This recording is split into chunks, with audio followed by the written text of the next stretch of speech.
Hey folks, Bryon Howard here. On today's show, I have a good friend, Myron Tetro.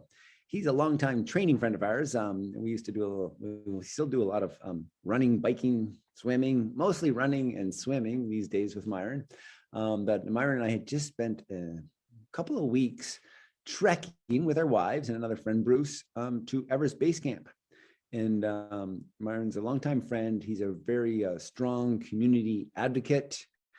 He has a real love for and passion for Alberta and Calgary and everything around this area of the world. A beautiful family. And without further ado, here's our conversation with Myron, his involvement in sort of a startup career as a young lawyer to sort of more into business as a real estate guy. And he's done a lot of work with the Weber Academy and lots of other organizations around.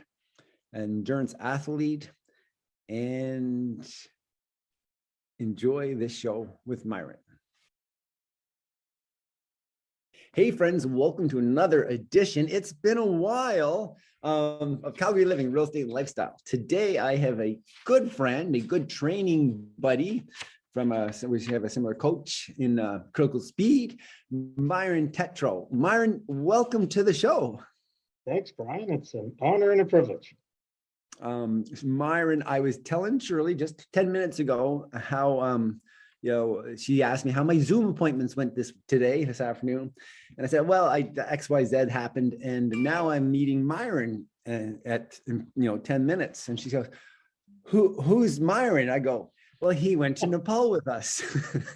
And she goes, I often think of Myron and his nice smile. Well, I'm glad I left such an impression. And then she said, I miss them. And she goes, and I go, Myron's nice smile. And she goes, yeah, especially when his daughter would call.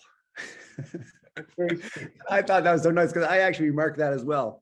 When Pascal would call while you and I were recently in Nepal together, trekking, and your daughter, who's very close, would call, and man, Myron just turned into this sponge of kindness and niceness. Not that you aren't all the time anyway. Myron, again, thanks for being on the show. We just got back from Nepal, you and I. We did. We had a wonderful trip with our wives and another friend, Bruce, hiking up to Everest Base Camp, and it was fantastic. We'll have to we'll dig down a little bit on how that all happened. But Myron, this is a show on Calgary living a little bit, and you've been in Calgary a long time. Can you tell us a little bit about how you happened to land in Calgary? I think there was twice that you've landed in Calgary. Sure. Well, I was born in Calgary. My father was a high school teacher at St. Francis High School years ago. And so I was born here. We lived here up until I was about 8 years old, other than 1 year when we went, my dad took a sabbatical for a year and we lived in Aix-en-Provence, France, which is where I did my kindergarten. We came back to Calgary, and then when I was in grade 3, my father got a job in Saskatchewan, and we moved out there. And so I lived in Regina from the age of 8 up until the end of high school. Then I went to university in Ottawa. I did a business degree there. Took a year off, went traveling, did 3 years of law school in Saskatoon. And then when I graduated, decided I wanted to be back in Calgary, and moved here in 1992. And I've been here since then. And so in 1992, and was your family here when you came back? They were not. They stayed in Saskatchewan. Okay, good. And it seems to me that and how did you decide Calgary? Here you're I guess actually had you already met your wife at that in U of Ottawa? I had not. Actually, that's a longer story. We were actually in grade 1 and 2 together here in Calgary, but we only met a few years after I'd moved back to Calgary. She was a lawyer in town as well. But no, I moved here because I was interested in business, and initially in the area of business law. And I felt that Calgary was a good place for that, with the number of head offices, with a very entrepreneurial feel to the city. I thought it would be a good place for me to launch a career. Did when you think back to that time, 1992, I graduated from university in 1990, at that time, in my perspective, I was studying recreation, so we're certainly coming from different backgrounds and mindsets probably at the time. There wasn't really any work. In 92, there'd be a little bit more work. I mean, in actually Canada Y, my grad class, like there was like just no jobs for, it's municipal recreation is kind of what we were trained for. And so how about it you in 1992? Was Vancouver, was Toronto other options, or what, like why did you pick Calgary in the end? Was it the Alberta advantage certainly didn't exist at that time, I don't think, did it? I was interested in Calgary, partly from having fond memories of when I was younger, and also, when I was in law school, the law firms would come to recruit when we were in second year.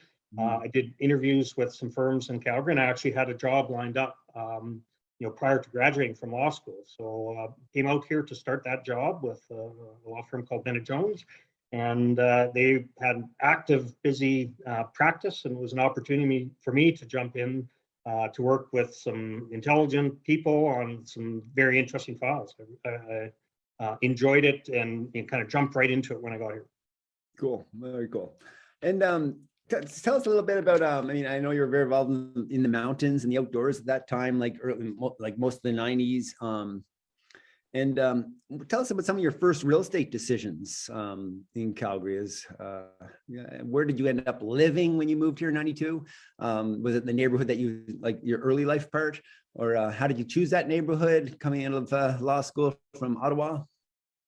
Coming out of university, I did not have the funds to buy a house. I ended up renting a townhouse with 3 roommates who were friends from law school. We lived up near the Shaganappi Golf Course, and then eventually I purchased a house with a roommate. And then when I got married, my wife and I bought a house in Elbow Park, and that's where our first house was. Oh, very nice. And here, Shaganappi. So you've always lived south of the Bow River? Yes. Is there a reason? Do you think there's any truth in Calgarians either live on the north of the Bow River or the south of the Bow River? And that tends to be where their life is. Yeah, I guess I should back up from that. We did live in Varsity Acres when I was younger. I thought that. Yeah. Yes. And then so for a short period of time when I had a roommate, we lived north of the river as well. But for a long time, I have been south. I don't necessarily see that as the big divider for me. But Elbow Park was a great neighborhood for us. It was, inner city, close to downtown, and work was an important thing at that time, and liked that neighborhood. And then we eventually, later on, once we had our third child and we needed a little bit more space, we moved into Discovery Ridge and a little bit further in the southwest. And that was a nice neighborhood for many years. We just recently sold there, but lived there for a long time. Enjoyed Griffith Woods. It was very easy access to Bragg Creek and to the mountains, and so a nice family-friendly neighborhood. What was it like moving from an older inner city neighborhood to Discovery Ridge? I think you, as I remember, you moved there in, I think, 2007, and the community was fairly new. I think 2004, and stuff was being built up. Well, how was that in terms of an adjustment or transition? Obviously, lots of families and young kids, which your kids were in that age. Yeah, it was very much more suburban than, of course, the other area. And we, I guess, liked it. There's less traffic. There were a lot of young kids on the street that we lived on. And so, our kids developed friends in the neighborhood. And as I mentioned, the recreational aspect, it was a really good spot for running and for cycling in the areas around there, and then easy access to the mountains, which we often went to on the weekends. Nice. Myron, obviously, I'm very interested in real estate. You have some interesting real estate stories. Can you tell us a little bit about maybe some of your first investments in downtown Calgary? Parking lots, just like shocking a little bit. And actually relating that to the boom and bust economy that we have in Calgary. Can you kind of touch base on those 2 points and maybe around the same story, I suppose, as I understand it, and you're telling me in Nepal? Yeah, so real estate has been a big part of my business career. When I left the practice of law in 1998, I went into business full time and in a number of areas. And one of the aspects that I've devoted a lot of energy in is in the real estate side. And so I have a a real estate company called Fitzroy Developments with two business partners that we started back in 2003. And our first purchase was a package of 6 parking lots. In-Park at the time had been sold to a private equity group, and they were moving away from ownership of their parking lots to just simply managing them, managing the lots. And so they put these up for sale. We bid on it. We were successful. We were able to renegotiate the parking contracts, which bumped the income on them. And our plan was to hold them for indefinitely as a source of income. And then I guess shortly after that, things started picking up with the development in the areas where they were. We had parking lots in Calgary, Edmonton, and Regina.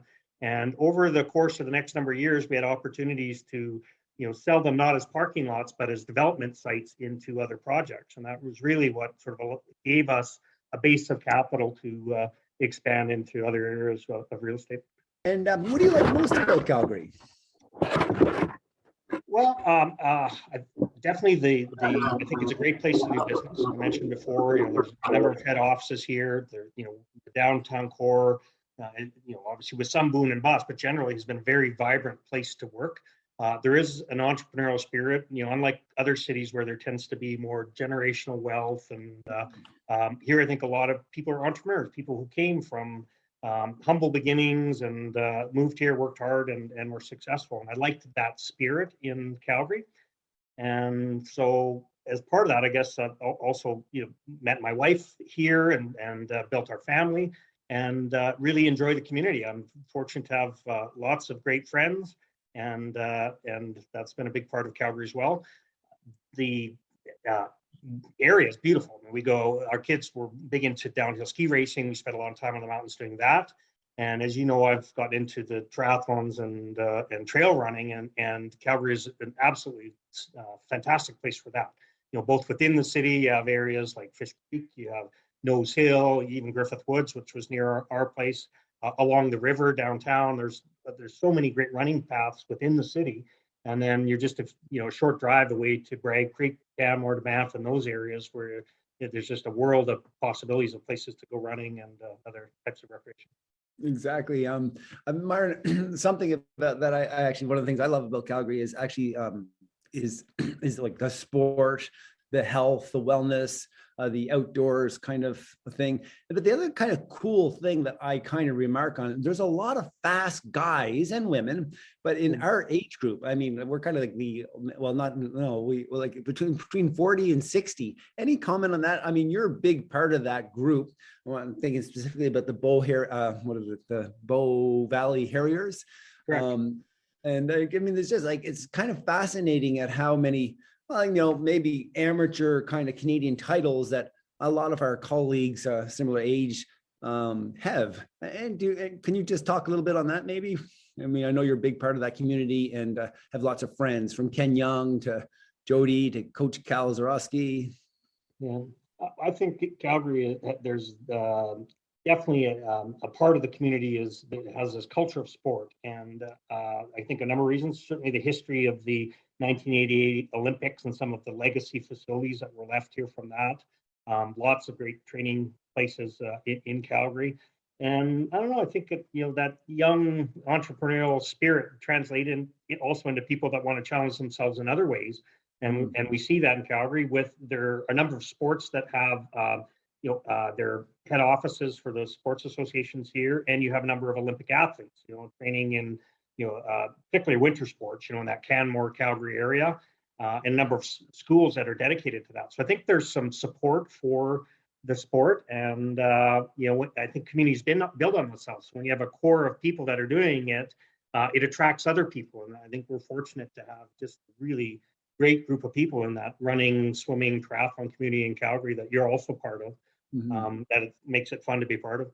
Yeah, it's really about, I mean, we do these things, but it's actually about the people we do it with, and we have these experiences.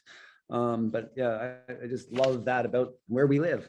Myron, I can't help. I want to talk a little bit maybe about your own kids. Tell us about your kids, and maybe can relate it a little bit to, I guess, choosing their school in later life, and all your involvement with Weber Academy and You've been very involved, but like really helped. Not only, I mean, that's one group of organization that I know of that you've helped, but in terms of land acquisition and development, tell us a little bit about, well, maybe your kids and the school they went to, and what's going on with what's exciting about all that land stuff that you've done, like completely unrelated to anything we've already spoke about. Yeah. Well, I have 4 kids, 3 boys and a girl. Our youngest is a daughter, and she just graduated from high school. She's off at University in Concordia. Our oldest son graduated from University of Calgary with a mechanical engineering degree, and my second son is studying accounting, and the third son is studying finance. They're both in Calgary here as well. So they were active growing up as well, involved with a lot of sports. They did swimming and karate and other things when they were younger. And then all 4 of them did ski racing. So we spent a lot of time out in the Canmore area. Our home club was the Bow Valley club out of Norquay, Banff Alpine Racers. And so we spent a lot of years taking our kids out there with ski racing, and they've stayed active in those kinds of things. When both my wife and I come from a French background, so when the kids were younger, we sent them to the Catholic Francophone school called St. Margaret Bourgeois, and they went there up until about the grade 8. It varied a little bit by kid, and then they went to high school and at Weber Academy. They graduated from there. Now, Weber Academy is a school that was founded by my uncle Neil Weber, and when it was being founded, I was working as a lawyer at the time, and I helped him with the establishment of that school and sat on the board of the school itself for about 20 years. And then a few years ago, we broke it into 2 pieces. We established an endowment for the school, and I chair that endowment. So I've spent lots of time over the years working with them. And I remember early on when we started the school, the first 3 years, we rented a facility in North Calgary, just off of Center Street. And we quickly outgrew that space. And so we were looking for an area, and we did a lot of studies of what would be the right spot for a new private school. And we ended up choosing Southwest Calgary, and we had an opportunity to buy 42 acres of land just to the west of the West Side Recreation Center there and near the Aspen area. But at the time, it was outside of the city limits. It was farmland, and of course, over the last 20 plus years, 25 years, I guess, things have grown up around there, and it's now part of a vibrant community. But we were very fortunate to acquire that land. And then over the course of its existence, they've expanded the facilities there a number of times. It started with the main school, and then we added a kinder center. And then the next wave, I think we added a high school building. And then we also finally added a performing arts theater. And so it's a wonderful school with great facilities, and they built a science center there for the high school kids as well. And then as we looked towards the future, a few years ago, we wanted to see if there was a piece of land that we could buy in Springbank that would allow us to expand the school in the future. And we were looking for a smaller piece of land, but as it turned out, we had an opportunity to buy a bigger piece of land, and took advantage of that. And so the school right now is in the process of, on that land, building out an athletic park that will host, it already hosts a baseball club, but will also be a great facility for the neighborhood and the area as well. And so the initial phase of that athletic park involves 4 baseball diamonds, 2 soccer fields, and a 50,000 square foot field house. And the field house will have batting cages, pitching analysis, weight rooms, and then the top floor will be adding some multi-purpose rooms, including a robotics lab for the high school. So we're very excited about that, and that's being in the construction phase over the last year or 2 here, and we're getting just close to finishing it now. The 2 baseball diamonds are finished, and the field house will be officially open sometime in a few months. It's cool to me how involved you are in really number of projects, but community. I remember you telling me actually maybe sort of relating a little bit back to community, like thinking local and acting global, or being somewhat global as well. You told me a little bit of years ago, your dad was a teacher. I think 10 years or so ago, you and your dad, for whatever reason, decided to go to Nepal. And I think you built a school, or and have been supporting books, or in Nepal. Tell us a little bit about your involvement maybe, internationally, and how you're giving back, to communities like that one. Well, you know way too much about me, Bryon. I know And some about you. I just like bits and pieces. As you mentioned, we have been involved in some community activities, and a few years ago, my wife and I set up a foundation. And but prior to that, with my business partners from our real estate company, we had decided to do some charitable activities, and we partnered up with a charity out of San Francisco called Room to Read. That back in that time was building schools and libraries around the world, and they actually started in Nepal. And their founder was a fellow named John Wood, who had a chance to meet, and just felt a lot of kinship with him. We had some similarities in our story. We had both been backpacking in Nepal when we were university, or earlier in our life, I guess, and saw that some of the needs over there. And so we, through Room to Read, decided to build a school there in 2009, and we dedicated it to our parents. And so for me, it was a trip that I did with my father, where we went to the opening of that school, and it was just a great bonding trip, and an opportunity for us to share that together. Yeah, that's awesome. And then you ended up flying into Lukla, I believe, and doing a trek with your dad to Namche Bazaar. Correct. Yeah. We covered part of the same ground on our recent trip there. Right. I was going to say, which are very familiar to me all of a sudden. Myron, let's talk a little bit about, and let our audience know a little bit about how how you happened, you and Catherine, and then how I happened to, what's your perspective? How did Shirley and I and Bruce happen to come along with you guys to Nepal? Let's just share that from your perspective. Sure. I mean, of course, you and I have known each other for over 10 years. As you mentioned at the opening of the show, we have a common coach, Cal Zareski, who trained with a group called Critical Speed. And so we've known each other from that. And then when we recently decided to make the move to sell our house in Calgary, we hired you as our real estate agent. And it was a tour de force performance where everything just went absolutely perfectly in terms of how you'd want a sale to go. I think we picked the right timing. We had spoken probably 6 months in advance with the idea that we had planned to sell our house. And so he had met with my wife and I, and we talked through what the market looked like and some of the things that we could do to prepare our house for that sale. And then in the lead up to it, before we actually did the listing, of course, we completed some of those things, and then we prepped the market a little bit by speaking to some of the agents in the neighborhood. It was a time where there was quite a bit of demand. It was a little bit before the busier spring season, and we thought we would get ahead of that. And we let people know that this was going to come up for sale.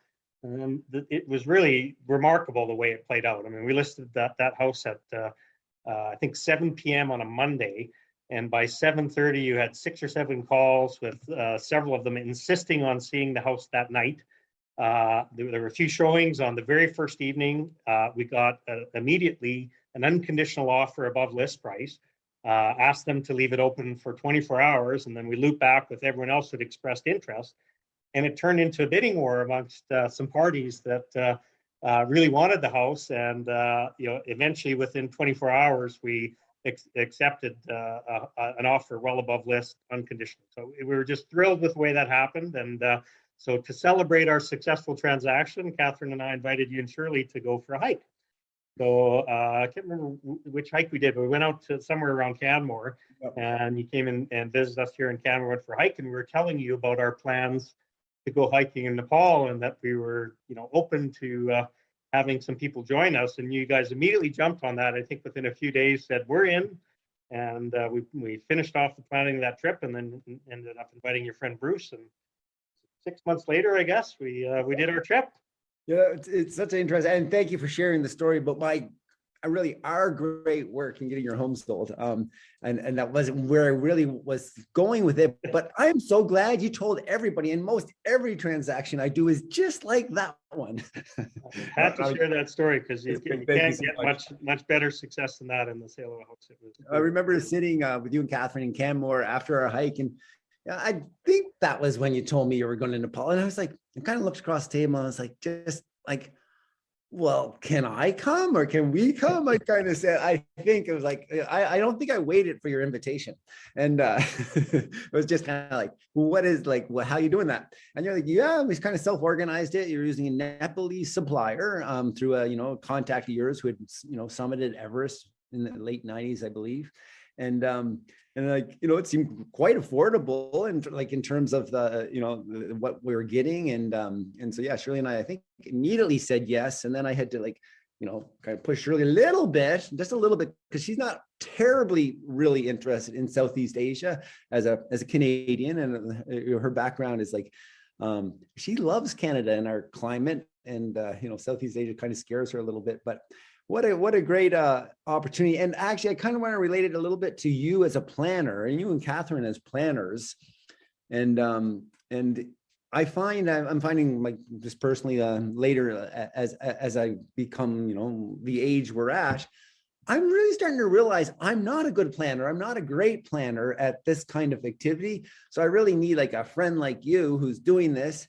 And then I'm like, I think I'm a willing and active and good participant. Do you have any thoughts on that, Myron? Why are you a good planner?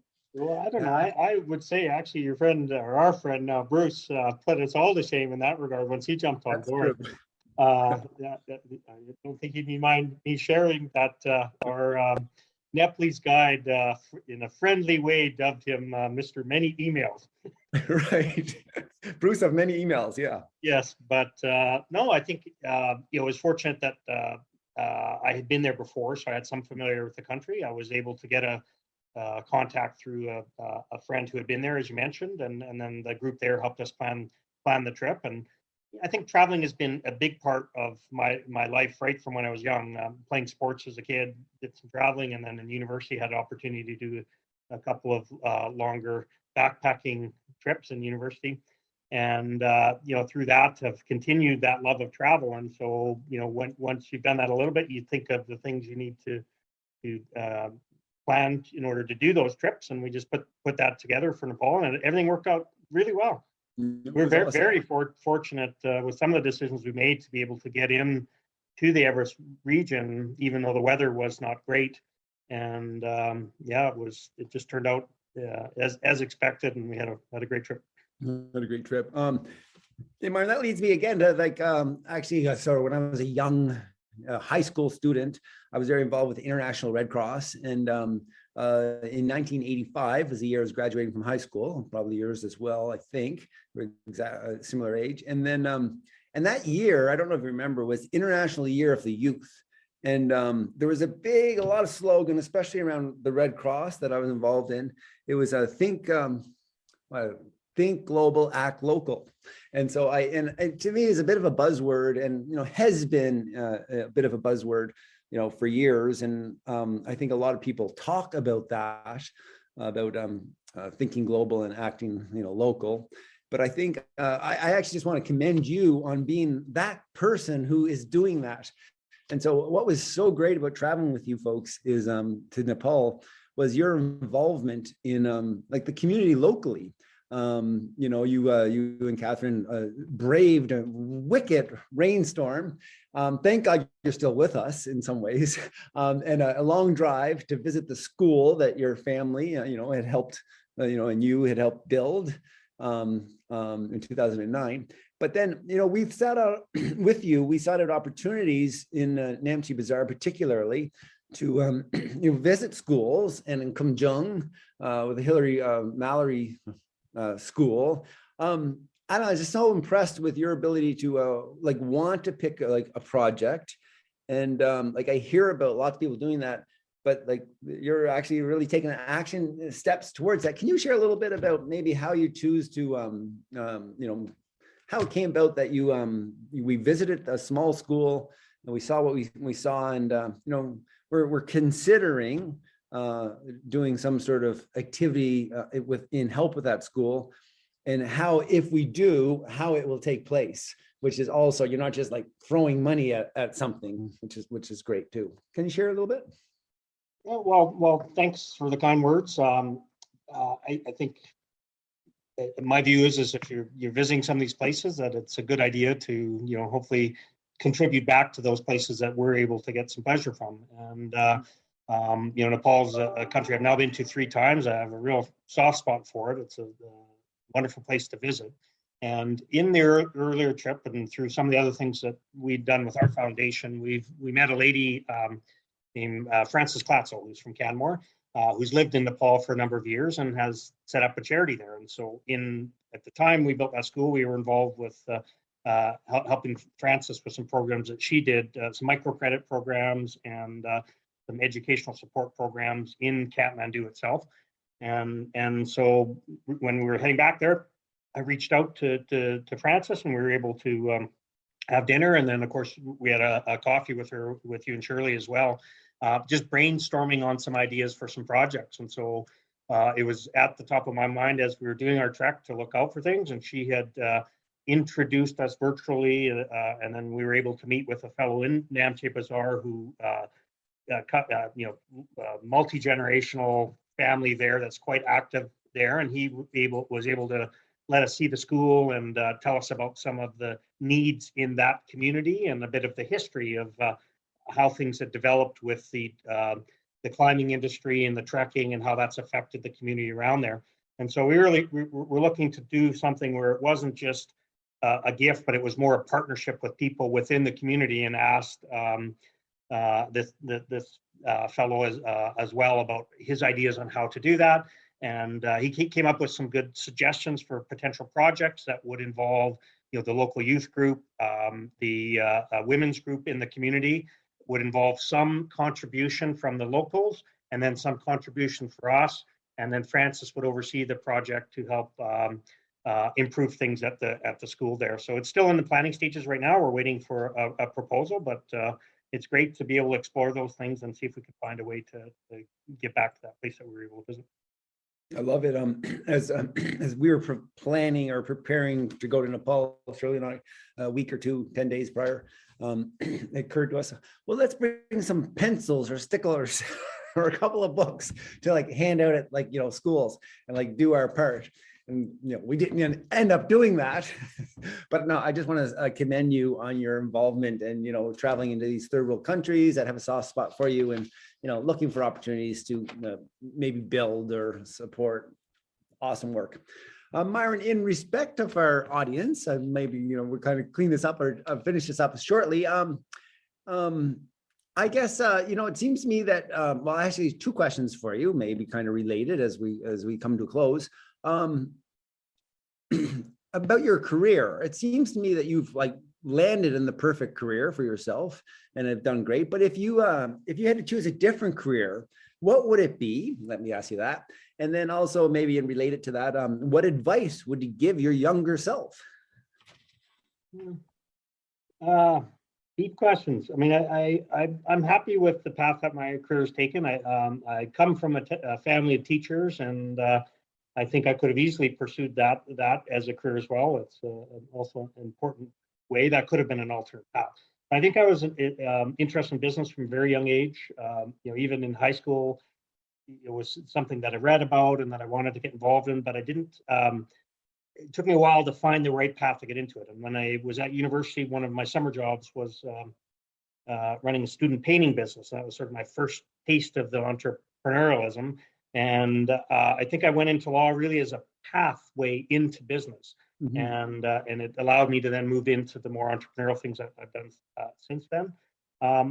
If I were to give some advice to a younger self, I'd suggest that the most important thing is community and relationships. And so much of the enjoyment I've got out of my career and a lot of the success as well has been able to find mentors who have been very helpful to me, and also to build solid relationships with business partners and others. So taking that time to get to know people, and it was one of the shifts from law, where you come from a business where you judge your time in 0.1 increments of an hour, and so your productivity is measured on how much you're actually sitting there working.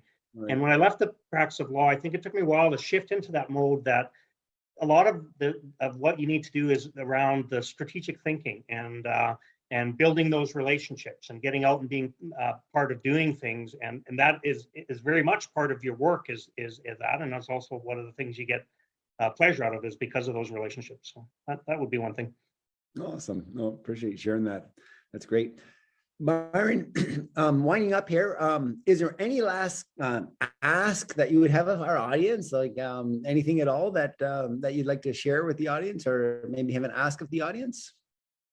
Don't really have an ask, but it was a pleasure chatting with you, Bryon. I always like getting together with you and being training partners as well, and through the trip, deepening our friendship with you and Shirley as well through that was great. It was fantastic. Well, listen, thanks so much for being a guest on the show. We will obviously and continuously be keeping in touch.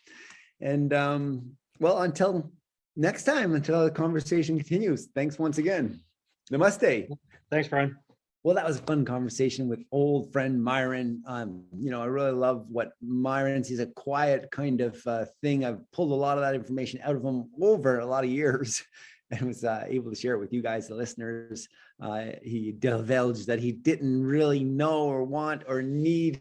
He didn't think that I knew so much about him. That was fun. Myron is a real community guy, and the idea around that slogan that was a lot, really seemed to me it was overused in the 80s as a bit of a cliche. You know, I was a think global, act local. More than anyone I know, Myron lives it. Well, folks, thanks for listening, tuning into the show. If you know somebody who would like to be on the show, Calgary Living Real Estate and Lifestyle, I would love your suggestions. Please reach out. You know how to find me. Of course, we will have show notes in the notes, and look for that. Reach out anytime. BH out.